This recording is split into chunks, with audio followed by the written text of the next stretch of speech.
Oke, selamat datang teman-teman di ODS Talk, obrolan dalam santai ya, dimana di kesempatan kali ini kita akan ngobrol-ngobrol dan juga yang pasti kita akan mengetahui seluk-beluk mengenai perkuliahan. Dan saat ini saya sudah kedatangan tamu istimewa nih ya. Yes, Ada dosen dari Prodi Pendidikan Bahasa Inggris. Selamat.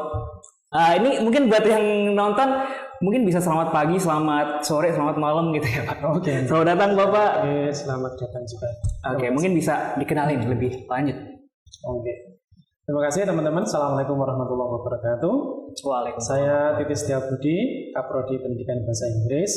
Periode 2021 ya, sampai 2024. Oke. Begitu. Saya kira itu perkenalan kami. Nanti bisa kita lanjutkan lagi. Oke, berarti sampai saat ini masih aktif mengajar juga ya Pak ya, selain menjadi Kaprodi? Ya, tentu harus seperti itu ya, karena ada kalau di perdosenan ini kan ada SKS minimum yang harus dipenuhi gitu ya. Salah satunya mengajar dari mengajar. Oke. Siap. Baik Bapak, terima kasih atas perkenalannya dan pastinya di kesempatan kali ini kita akan ngobrol-ngobrol mengenai seluk-beluk perkuliahan dari program studi pendidikan bahasa Inggris. Nah, ini kan mungkin yang nonton dari podcast ini adalah calon mahasiswa baru Pak. Ya. Yang awal mulanya dari SMA, terus mau mencari nih program studi atau kampus-kampus mana yang pengen dituju. Mungkin kemarin yang udah, mohon maaf nggak lolos SBMPTN, seperti itu, atau jalur mandiri. Mungkin salah satu program studi yang bisa dicoba adalah pendidikan bahasa Inggris. Nah, tapi saya mau tanya nih Pak, kalau SMA dan kuliah itu kan lingkungannya berbeda banget ya Pak ya? Ya. Nah, itu lingkungan di pendidikan bahasa Inggris ini seperti apa sih Pak? Oke. Terima kasih teman-teman. Untuk teman-teman yang mungkin ya tidak berjodoh dengan PTN atau yang kemarin belum beruntung dengan UTBK. Di PTN kan sekarang prosesnya banyak sekali gelombangnya ya. Saya kira itu bukan sesuatu yang harus menjadikan kita putus asa, karena prodi di UMS khususnya bahasa Inggris itu prodi yang punya perspektif yang luas. Tapi yang akan datang itu, mungkin teman-teman calon mahasiswa baru bisa membandingkan ya. Nanti bisa dibuka di kurikulum kita, bandingkan dengan kurikulum yang ada di PTN. Mungkin yang bisa menangkap kurikulum di kita itu mungkin lebih future oriented gitu Mas. Oke, future oriented ya Pak. Nah, terkait dengan perbedaan di perkuliahan dengan SMA, saya kira secara prinsip tidak berubah ya. Cuman yaitu sama-sama belajar, sama-sama mengais ilmu atau menimba ilmu. Tapi cuman lingkungannya yang kemudian berubah. Bahwa kalau di SMA dulu pelajaran itu sudah terset 1 tahun, 1 semester sekian diselesaikan dalam 3 tahun dan seterusnya gitu. Tapi kalau kemudian di prodi bahasa Inggris secara khusus atau di UMS secara umum, sistemnya SKS kan ya. Jadi nanti teman-teman bisa lulus 3,5 tahun, asalkan memenuhi persyaratan, misalnya IPK-nya memenuhi untuk mengambil SKS lebih daripada yang lainnya. Kalau standarnya kan 20 ya, tapi kalau kemudian IP-nya di atas 3,5 atau lebih, maka bisa mengambil 24 SKS dan seterusnya. Selain itu juga ada program MBKM. MBKM artinya Merdeka Belajar Kampus Merdeka. Kampus Merdeka itu ya Pak? Kampus Merdeka. Mahasiswa bisa mengkonversi kegiatan MBKM dengan mata kuliah yang ada di bahasa Inggris. Itu sampai berapa? 40 SKS. 40 SKS ya Pak? Pengakuannya itu sampai 3 semester.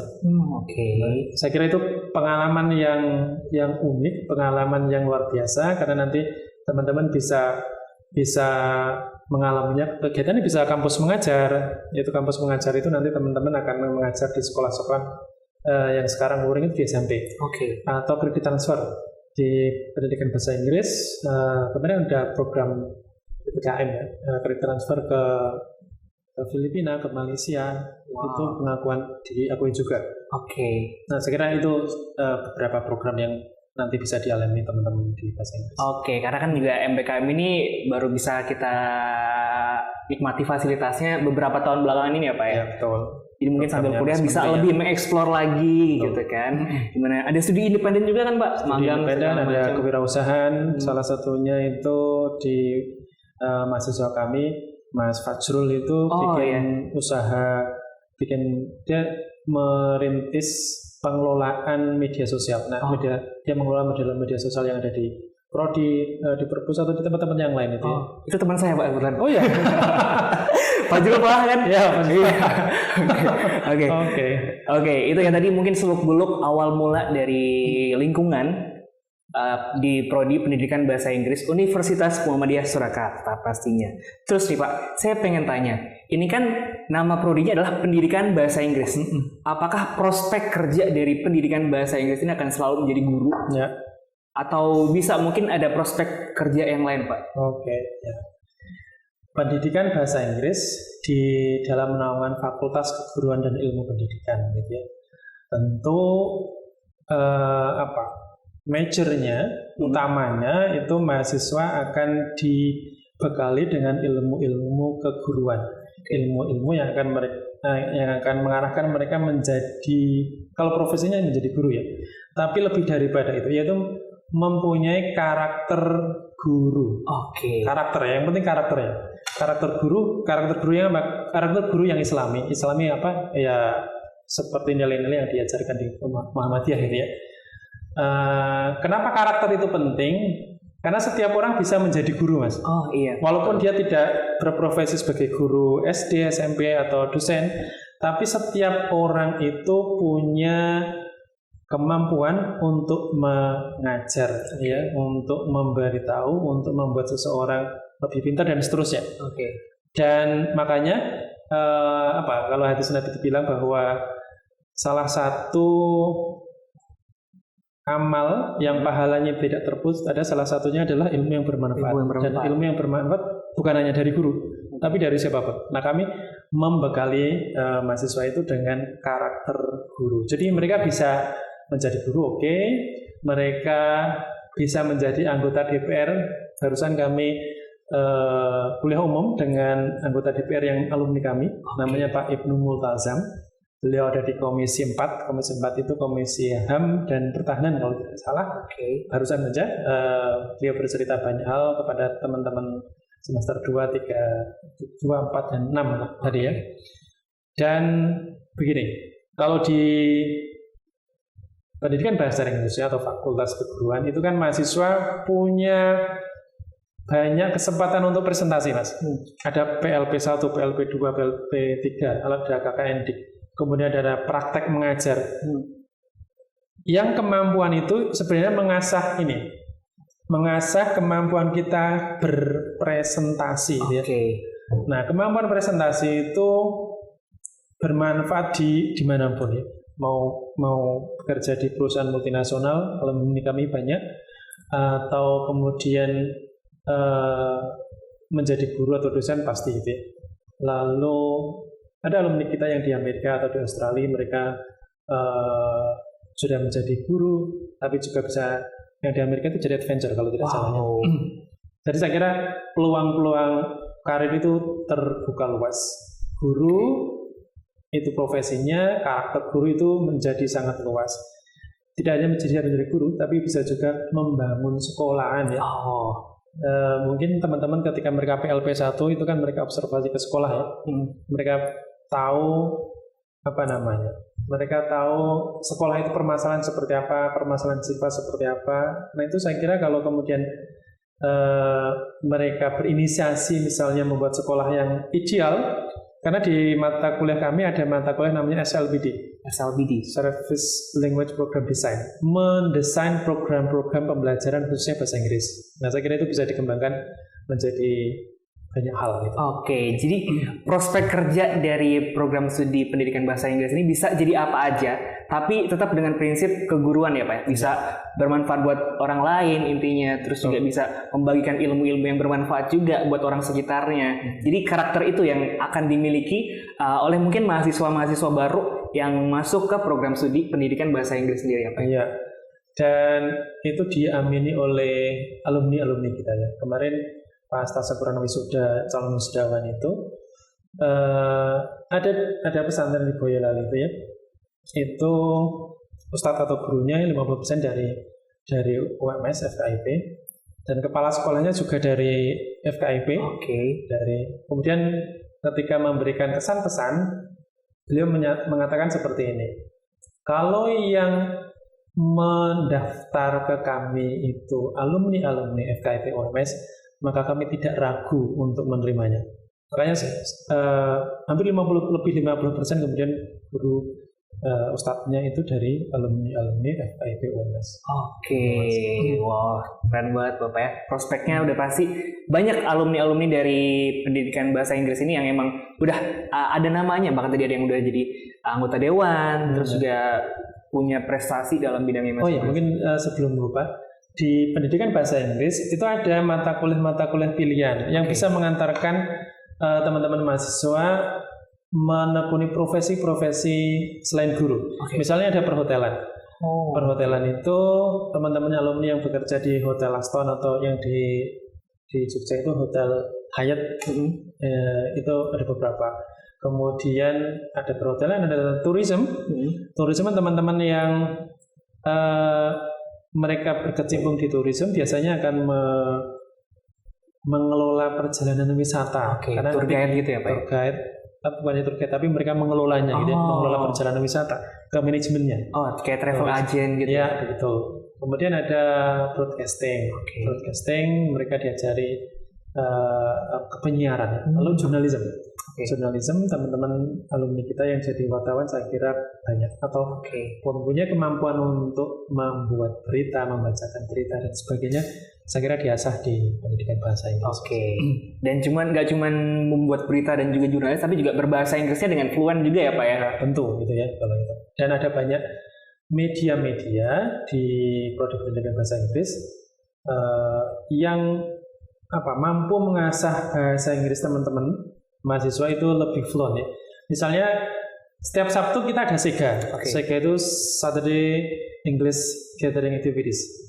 Jadi setiap Sabtu kami kumpul cacisus bahasa Inggris. Biasanya teman-teman yang senior itu akan membimbing adik-adiknya.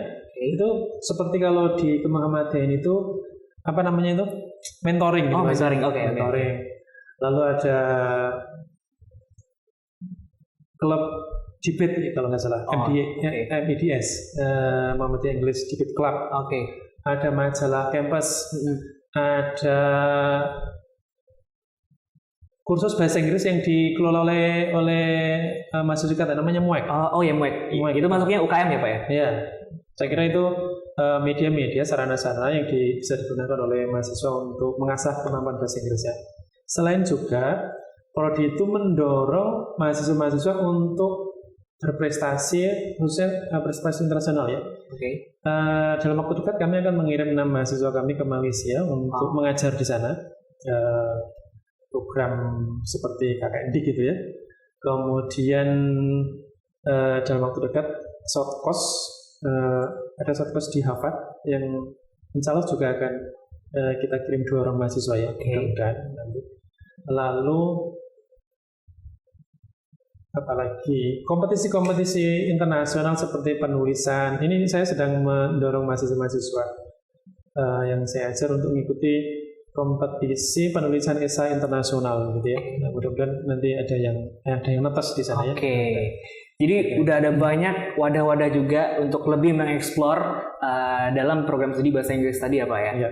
Insyaallah. Nah, kalau kita ngomongin soal bahasa Inggris nih Pak ya. Ini kan program studi pendidikan bahasa Inggris yang terfokusnya ke bahasa Inggris. Ini kemarin saya habis riset ya Pak ya.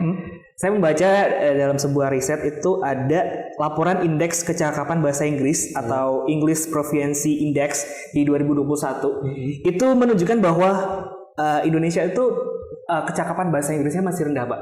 Bahkan saya baca itu Indonesia berada di peringkat 80 dari 112 negara, Pak. Ya. Terus juga Indonesia bahkan ada di bawah negara-negara tetangga kita, Singapura, Malaysia, Filipina juga kita berada di bawah dari negara-negara tetangga kita. Nah, itu tanggapan Bapak mengenai indeks kecakapan bahasa Inggris kita yang terbilang rendah itu gimana, Pak? Saya kira itu bisa dipahami ya. Karena kenapa?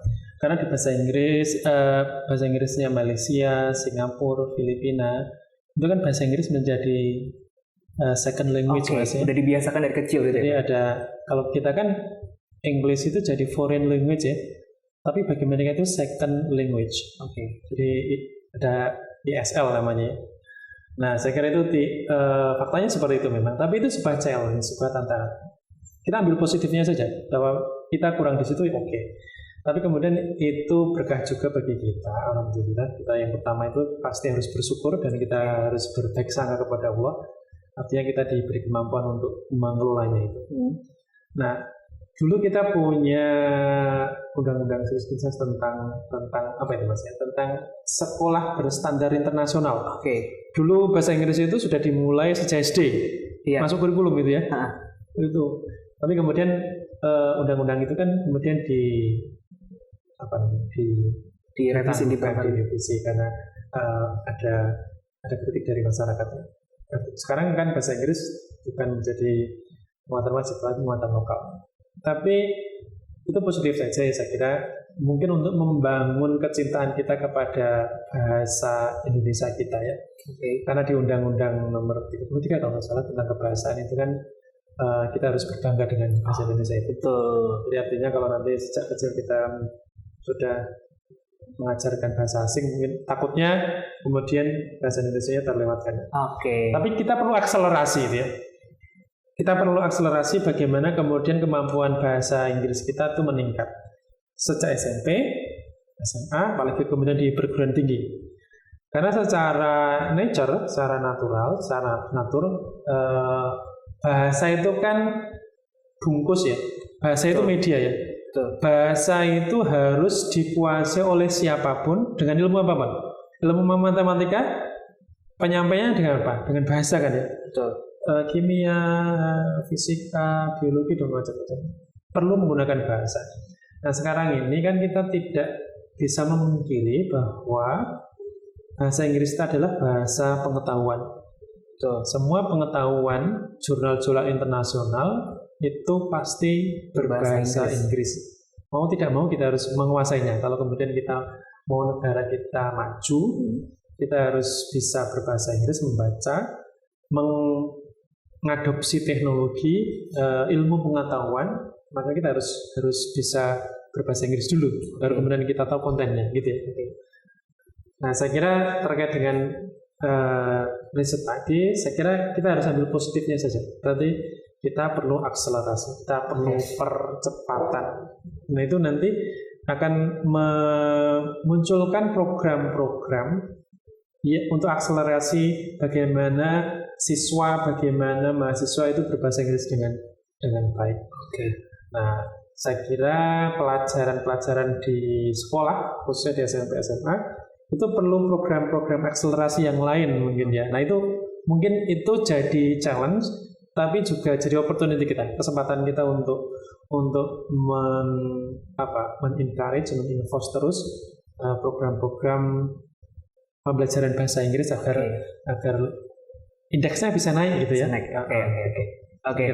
Tapi kalau dari Prodi sendiri ada nggak sih Pak upaya-upaya yang udah dilakukan untuk meningkatkan kecintaan masyarakat terhadap bahasa Inggris atau mungkin dari mahasiswa-mahasiswa di Universitas Muhammadiyah Surakarta biar lebih fluent lah, karena kan ya balik lagi tadi seperti yang Bapak bilang kalau kebanyakan informasi yang bisa kita dapat itu mostly berbahasa Inggris. Ya.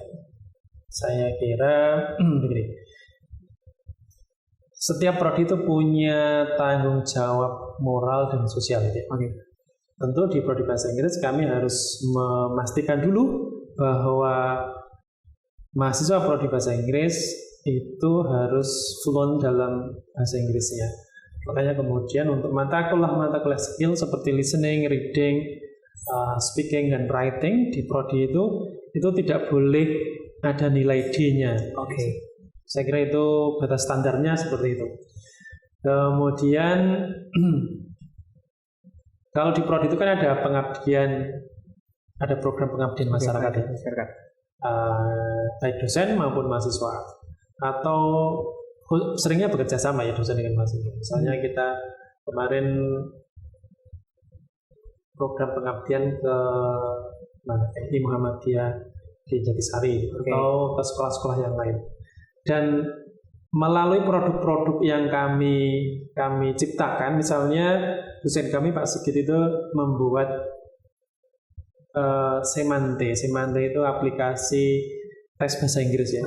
Kemarin ini kita coba aplikasikan di sekolah Muhammadiyah Kartosuro ya. Dan produk-produk penelitian yang lain ya, produk Bapak Ibu dosen di jurnal terindeks internasional maupun nasional. Jadi melalui pengabdian itu secara rutin kami punya pengabdian ke guru-guru, misalnya alumni kita itu ya jadi guru, kemudian semacam recharging gitu ya. Recharging untuk guru-guru bagaimana agar pengajaran bahasa Inggrisnya itu bagus, kemampuan bahasa Inggrisnya bagus, sehingga nanti ketika mengajar siswa-siswa itu hasilnya bisa optimal, maksimal. Terima kasih. Jadi emang dari program studi udah mengupayakan usaha-usaha untuk meningkatkan istilahnya kecintaan masyarakat, terutama mahasiswa-mahasiswa di UMS terlebih dahulu untuk lebih fluent lah dalam berbahasa Inggris, karena juga jadi salah satu skill yang kita butuhkan dalam kita nanti bekerja atau mungkin dalam nanti ketemu dengan orang baru, terutama kan kita lebih wawasan kita bakal lebih luas ya Pak ya. Iya. Kalau kita bisa berbahasa Inggris seperti itu. Ada mungkin yang mau disampaikan lagi Pak untuk ini mungkin calon mahasiswa atau mahasiswa baru yang menonton podcast ini Pak? Terima kasih kesempatannya untuk calon mahasiswa baru. Sekali lagi jangan putus asa ketika Anda tidak berjodoh dengan perguruan tinggi negeri. Yakinlah bahwa UMS, Pendidikan Bahasa Inggris, menjadi tempat yang tepat, tempat yang bisa mengembangkan potensi-potensi kebahasa Inggrisan Anda. Tapi bukan hanya kebahasa Inggrisan Anda yang dikelola atau dioptimalkan di bahasa Inggris. Karena terbukti alumni-alumni kami tidak hanya menjadi guru-guru berprestasi, kepala-kepala sekolah berprestasi, tapi juga menjadi potensi-potensi karir yang lain, anggota DPR, tourism, jurnalisme dan sebagainya. Jadi bahasa Inggris adalah tempat yang tepat, insya Allah. Kami mengelola prodi, kurikulum kami selalu kita update sesuai dengan tren-tren yang sedang berkembang di luar sana, sehingga ketika Anda lihat kurikulum-kurikulum yang ada di prodi kami, mata kuliah kami, insya Allah itu untuk mengantisipasi challenge, ancaman-ancaman, kesempatan-kesempatan yang ada di masa depan. Jadi jangan pernah ragu untuk bergabung di pendidikan bahasa Inggris. Terima kasih Bapak ya atas kesempatan yang udah diberikan. Ini mungkin bermanfaat banget buat calon mahasiswa baru atau mahasiswa baru yang lagi nonton podcast ini, yang mungkin lagi ada di Instagram gitu kan Pak. Jadi mungkin buat teman-teman yang pengen tahu lebih lanjut mengenai program studi pendidikan bahasa Inggris, bisa langsung aja cek informasi lebih lanjutnya di pmb.ums.ac.id gitu ya. Bisa dibuka websitenya, bisa dicari informasi lebih lanjutnya, atau juga follow Instagram kita di @odsums Surakarta seperti itu, atau bisa juga hubungi lewat WhatsApp di 0812 2700 0102. Sekali lagi terima kasih Bapak atas kesempatannya. Semoga apa yang udah diberikan bisa bermanfaat buat calon mahasiswa yang masih kebingungan nih memilih program studi atau kampusnya gitu kan, demi masa depan yang lebih baik. Bingung itu baik, artinya dia berpikir gitu ya. Begitu saja Mas. Terima kasih Bapak. Sampai jumpa di episode dari ODS Talk selanjutnya. Bye bye.